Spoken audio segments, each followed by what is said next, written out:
I'm Jessica Berry with Dermatology Times, and today I'm speaking with Dr. Betsy Wernli about how her practice has been adapting during the COVID-19 pandemic. So thank you so much for speaking with me today, Dr. Wernli. Thanks for having me. Of course. So what are some of the key tenets of your practice's approach to managing throughout the pandemic? I think a lot of us had a lot of things to think about during COVID 19, but at Forefront, we took a two-pronged approach from the very beginning. We knew we wanted to act with science, so a scientific approach, and with speed, so a speedy approach and a scientific approach. And I looked to Dr. Mike Ryan, who was the executive director of health emergencies at the World Health Organization during the Ebola outbreak. And I really liked one of his quotes about action during pandemics. He said, that you should be fast and have no regrets. You should be the first mover because the virus will always get you if you don't move quickly. And he said, if you need to be right before you move, you'll never win. And that really spoke to me. So at Forefront, we acted quickly with science and as a physician led group. We based our decisions on science. I think it's easy during an outbreak and a pandemic to respond with emotion, but we knew that was the last thing we wanted to do. So instead, we leveraged the depth and experience of our physician team, a group of scientists with amazing credentials. We had a group forming a virus task force of double boarded internal medicine and dermatology doctors. We had a master's in public health and a full team of 19 other dedicated board certified dermatologists that really cared about patients and about the field in dermatology and cared about staff. And then, as a part of our task force, we enlisted support from the field on our team, folks from purchasing and payer contracting, marketing, and others to take our ideas and our protocols and make them a reality in our clinics. So that was our virus task force that was started at the beginning of March. Why do you think your approach reflected your care for patients and staff and the field? Well, I think that our approach reflected care for patients because when we became doctors, we decided to take care of a group of patients and we vowed we wouldn't abandon them. And so dermatology disease continues throughout the crisis, and we knew there were patients that needed us. So that's why it reflected care for our patients. And what we do really matters as dermatologists. We diagnose at Forefront 15 melanomas a week amongst all of the other diseases, some that I'll talk about a little later on. And because skin disease goes on, we knew that patients needed us. Our approach reflected in care for our field, the field of dermatology, because as dermatologists, we knew there were a lot of other practices that may not have had the resources that we did to form a task force, the marketing folks, et cetera. So we shared a lot of our protocols and our materials, our billing tips and tricks for telemedicine, et cetera, with smaller practices and other dermatologists. So we really reached out to the field. And then as far as care for our staff, we at Forefront are not only dedicated to our patients, but our staff. They really keep me going day in and day out in my clinic.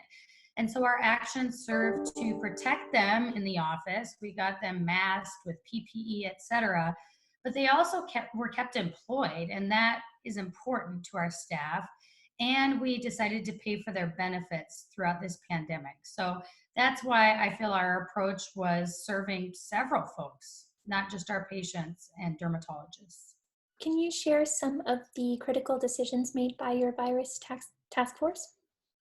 Yeah, I think they surrounded so many issues, but what we most focused on, at least initially, was PPE, the use of PPE, and our approach to our patients that we saw in the office or in telemedicine. So PPE from day one, we acted to arm all of our folks in the clinic with direct patient care with PPE, and we had 100% compliance the first week of March. We got a mask for everyone, and we were responsible with our PPE. We assigned one mask per person, and we reused them with cutting edge sterilization with UVC light in all of the clinics. So we didn't overuse or misuse PPE.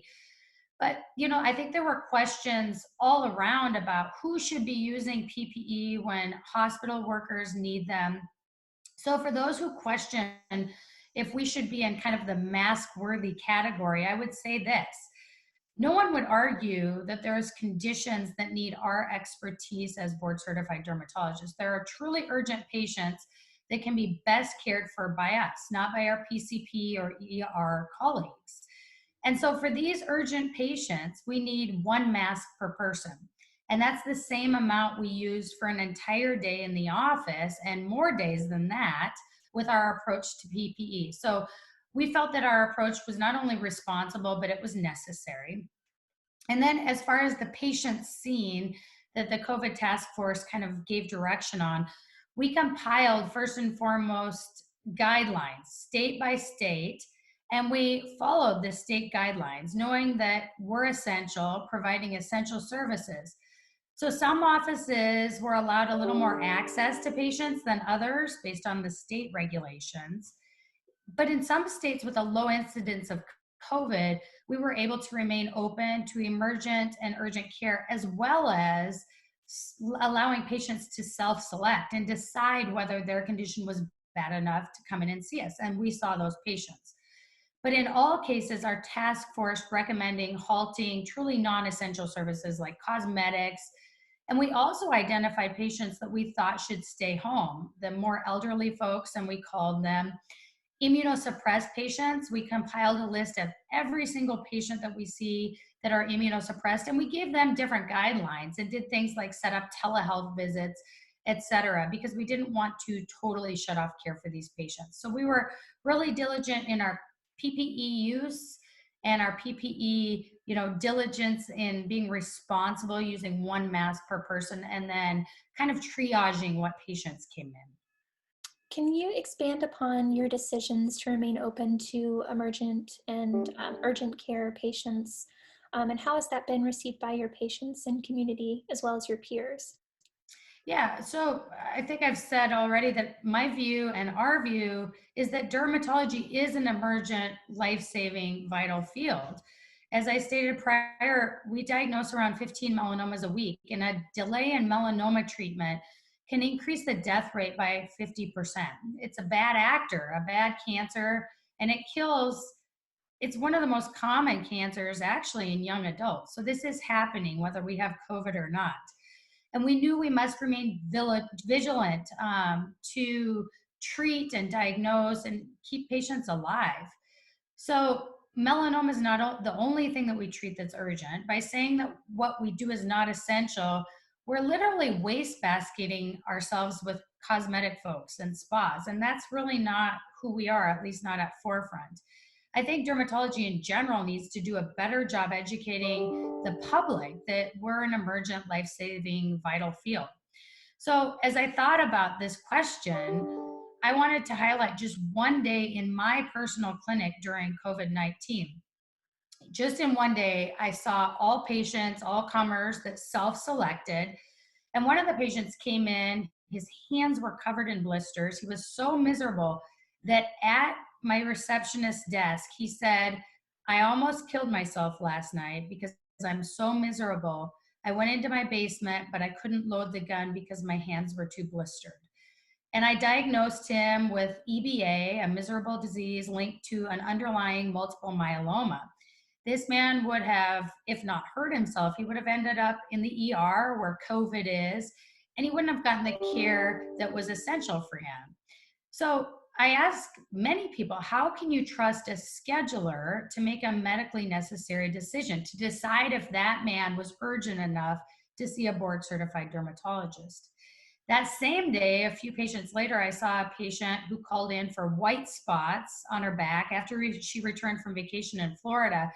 And even on the phone, if you were a dermatologist, you would have thought, oh, this is a benign condition called tinea versicolor. This can be bumped out. She doesn't need to be seen. But I did see her because she was concerned. And I diagnosed her with a sudden development of halo nevi, which necessitated a workup for melanoma in a young woman with several small children. And so I sit back and I think, do we tell patients like this that her condition isn't urgent and she needs to wait 3 months? I personally think that her risk of death from melanoma is much greater than that of COVID-19. And then later that day, we saw a female 30 weeks pregnant with small blisters on her body that turned out to be chickenpox, which is a very dangerous condition in a pregnant woman for both mom and baby. So, if we had allowed a scheduler or even a dermatologist on the phone to triage these patients, they likely would have been declined as non urgent. And so, I have kept my clinic open to self selecting patients with some guidance from me on who shouldn't be seen or should be seen by a teledermatology visit. My next question is how is teledermatology being received by your patients, your practice, and do you see it as a vital part of your approach to going forward with care? Yeah, this is a hot topic right now because it is a little bit of our new normal. And I'd say that overall patients and our physicians are adapting pretty well to this change. And it's a major change, seeing people, touching people every day in clinic, and then looking at them over a FaceTime call. I think for us, we launched teledermatology early and it was successful. And moving to familiar technologies like FaceTime, and bringing reimbursement to parity with in-office visits has been really critical to both patient and physician acceptance, not only within Forefront, but in all of dermatology. The government did loosen a lot of their HIPAA restrictions and coding requirements, and that allowed us to really run free with teledermatology. And without those changes, I think that teledermatology wouldn't have worked for so many reasons. So now what I'm thinking about is post COVID, is this going to be a part of the new normal, or is this just a temporary fix while COVID-19 kind of prevents a lot of patients from being seen in person? Because for me, there's a lot of non-optimal aspects of teledermatology. Like I said, we're really dependent on tactile diagnostics. I love seeing my patients in person, touching them, and just seeing things on video or on camera is not the same as in person. And I think it is much different for dermatology versus, like, for example, my best friend's a cardiologist, and she can diagnose an arrhythmia and monitor it via telederm in a world where a patient's iWatch takes an EKG for the patient. In dermatology, it's a lot different. It's a different field because of the procedures needed to diagnose, biopsies, the tactile diagnosis, dermoscopy, and many of the things we do in person. But for now, we've enlisted teledermatology to support our doctors and patients. And we had a really, really great team at Forefront that made it a seamless transition. But I think what's going to be interesting is if this is part of the new normal and if the government continues to keep the loosened restrictions in the future. And my last question is, once states start to reopen, um, are you thinking about doing anything differently to bring patients back to your offices? And do you expect dermatology to recover quickly? Well, I think first and foremost, we'll maintain our approach to patient, physician, and employee safety to mitigate fear about returning to offices. I think some people aren't scared, and other people might be worried to leave their house. We want all of our patients to know that we're taking all steps to ensure their safety, like the PPE I talked about, virtual check in, using the parking lot as a waiting room, and maybe reconfiguring some of our physical spaces to adhere to those social distancing norms that are becoming norms now. We know that there are patients with melanomas and other high risk conditions that need to be seen, and we're concerned with continuing to delay diagnosis and treatment, whether it be from state restrictions or just fear from patients. So at Forefront, we're making access a priority for our patients. We're expanding hours and days in the future when things open up to fulfill the needs of our patients, which might mean night hours or weekend hours to allow the backlog to get in. But I think that if we make safety and access a priority, our patients will feel safe coming in, and patients everywhere will be very, very much in need of our essential care. We'll be here to serve them. And I think we've all learned things through this process. We've adopted new protocols, whether it be with masks or cleaning procedures, or, like I said, check in. And I think we're going to continue a lot of those in the post COVID world just because they make sense and provide better care. And that's really what Forefront's all about. Great. Well, thank you so much for taking the time to speak with me and share all this valuable information. Thank you so much. I really appreciate it.